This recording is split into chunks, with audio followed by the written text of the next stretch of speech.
The first time I saw Pericles was at the Piccolo in Milan. It was about the end of the 90s.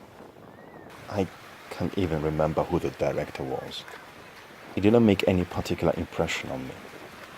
Well, I don't think I did care at all for that sort of story.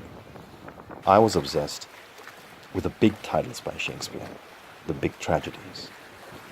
The only thing I can remember is a kind of vague image of the show, the fisherman, nothing else. Until now, I wouldn't have been able to even say what the play is about.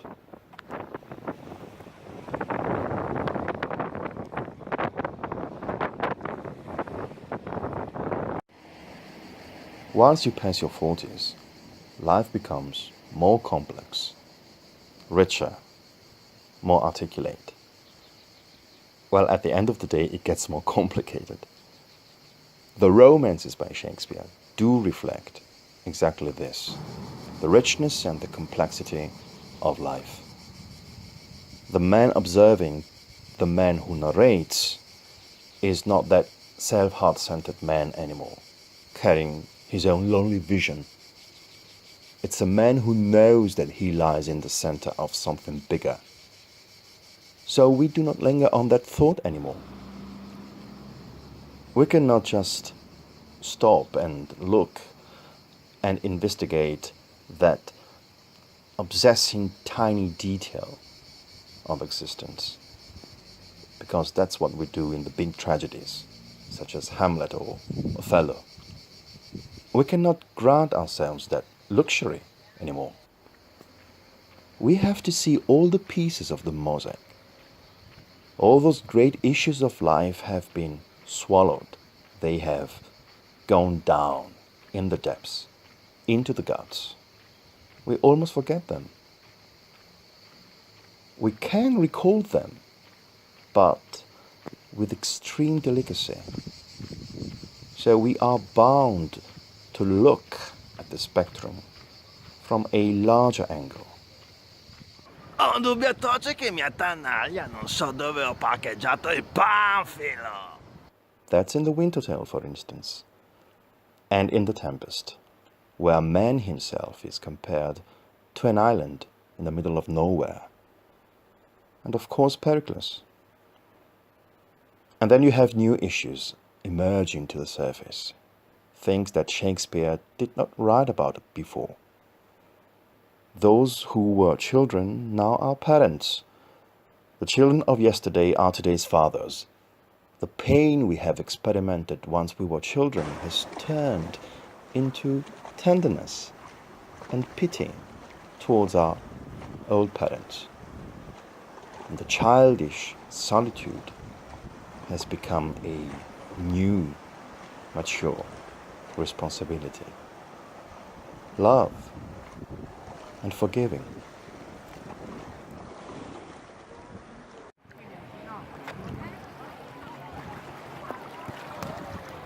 The right time has come for me to work on the romances, to work on Pericles. And while we're on the subject of parents, I'm sure my father would love it. It's a sort of little odyssey. We have a hero sailing to and fro through the East Mediterranean Sea, going through many adventures. The journey of Ulysses is a going back. Pericles is one big beginning. Ulysses is a king. Pericles is a prince. This could mean that Ulysses is a fully grown man who left home and, after a very long time, is wanting to come back. Pericles is still a child who needs to leave the nest and grow up. Pericles gets lost at sea. He gets assaulted by many a storm, and he's no different from the four lovers in Midsummer Night's Dream who run about in the fairy wood where sprites do wander everywhere. It's the ancient initiation rituals.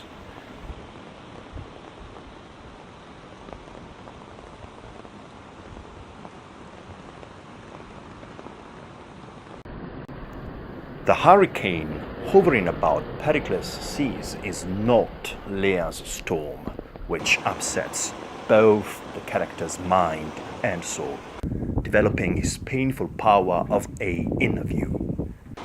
It's a real hurricane. It's not a psychological one. It does not blind you. It kills you.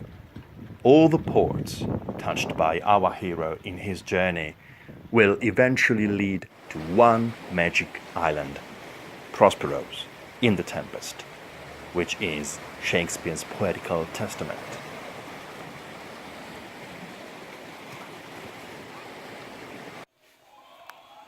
Qui si fa la storia del pesce fritto. Taiwan.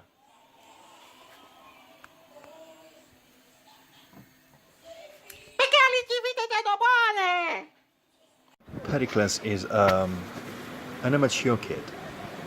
We know that right from the very beginning, when he runs away from the vile King Antiochus.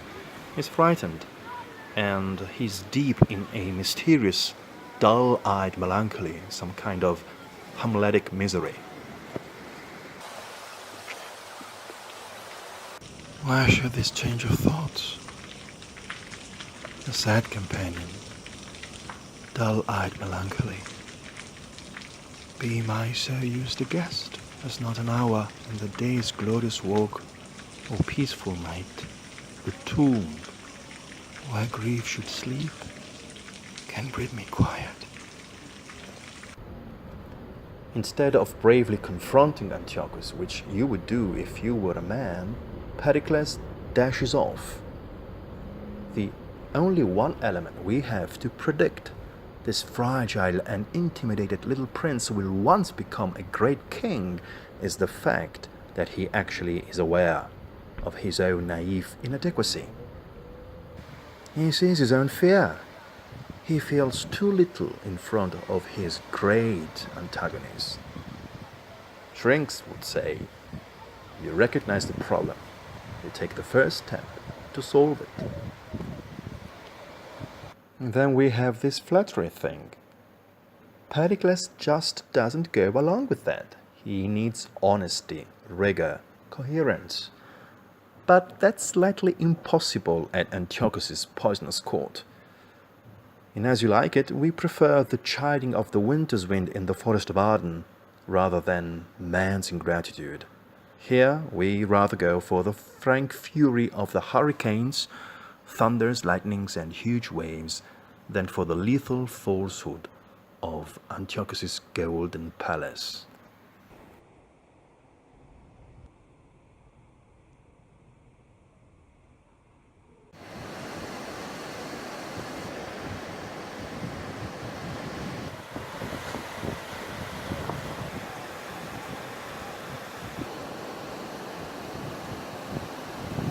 The sea gets nominated 59 times in the play. Sea, seas, waters, deep, waves, billow, watery ooze, surges, great vast.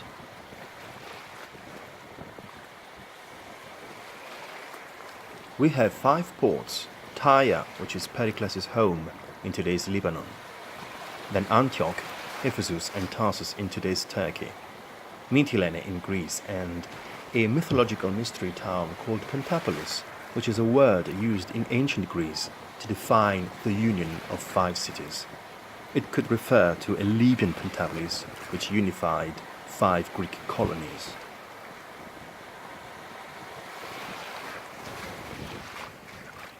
We are in the East Mediterranean Sea, the land of St. Paul, whose words about mercy in the first letter to the Corinthians also echo both in The Merchant of Venice and in Measure for Measure.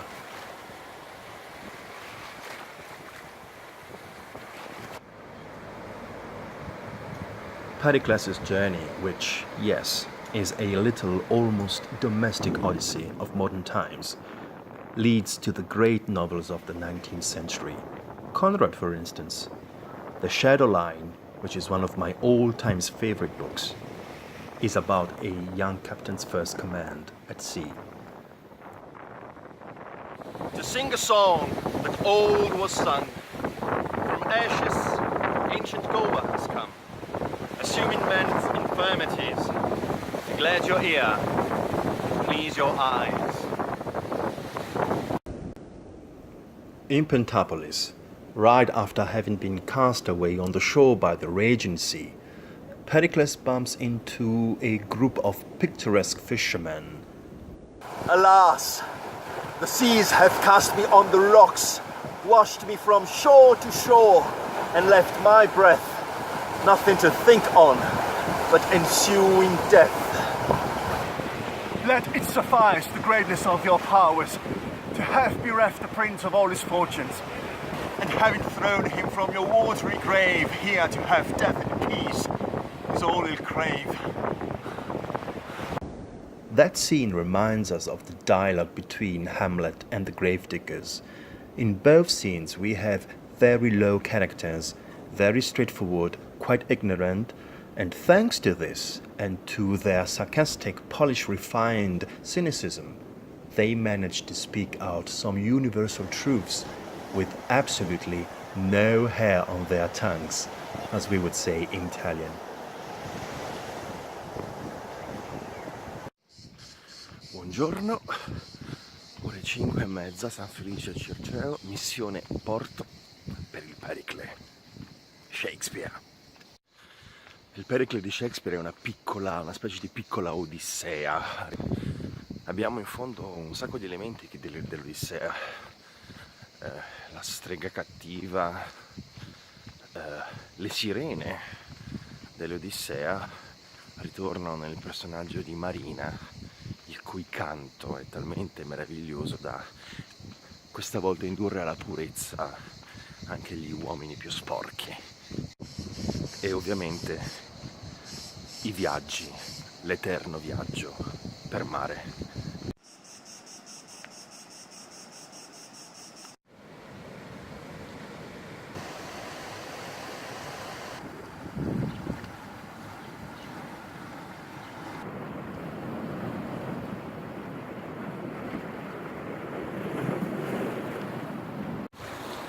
Su scogli del genere potrebbe essere naufragato Pericle.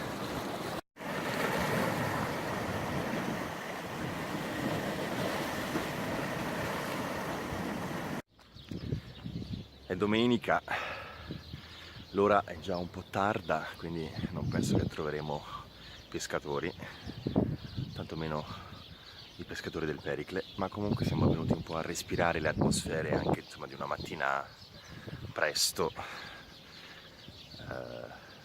Qui al porto di San Felice Circeo. I am thinking of the poor men that were cast away before us, even now. Poor souls. It grieved my heart to hear what pitiful cries they made to us to help them.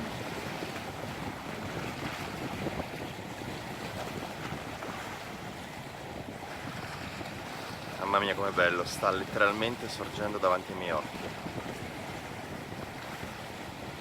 È bellissimo. Si vede perfettamente il disco che esce fuori dai monti. Said not I as much when I saw the porpoise how he bounced and tumbled? Adesso voglio andare verso l'altra parte del porto, chiamiamolo passeggiata sul molo o qualcosa del genere. They say they are half fish, half flesh. I marvel how the fishes live in the sea. As men do a land, the great ones eat up the little ones. I can compare our rich missus to nothing so fitly as to a whale. A plays and tumbles, driving the poor fry before him, and at last devour them all at a mouthful. Such whales have I heard, and on the land, who never leave gaping till they, swallowed, the whole parish, church, steeple, bells, and all. Ho fame. E come ogni porto che si rispetti c'è il gabbiano. Che per dove è andato, eccolo là. E fatti prendere, Ale.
travolto da un'onda, ne arriva un'altra. Questa non mi raggiunge. Comunque, ero qui per leggervi l'epilogo, ma ve lo leggerò così.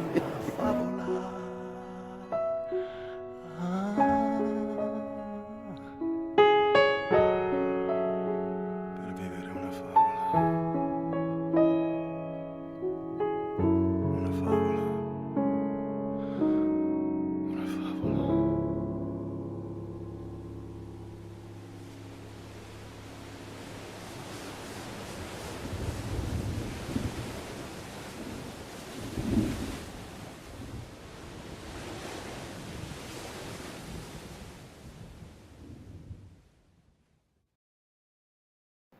Pericles is about man. It's about the journey from birth to death. It's about storms of life, sweet ports and dangerous docks. It's about incestuous monarchs and others who are starving to death, fully in despair at fortune's mercy. It's about fishermen who guard the most human and most spiritual wisdom knit inside their rough nets, and so they teach us how to live. It's about pirates who look terrible but are not. It's about love. About your woman who dies on your boat and then she gets buried in the sea. She plunges into the... But she's not dead at all. And your baby, which you held in your arms and you gave away at the end of this strange, eventful history, you find again. And you forgive yourself, and you forgive God, or whatever. You forgive nature. You may also thank nature for delivering you all these carousels. Then you go back home, back to your little realm, and you wait for death to come and pick you up. You are the island. You are the journey. You are the boat.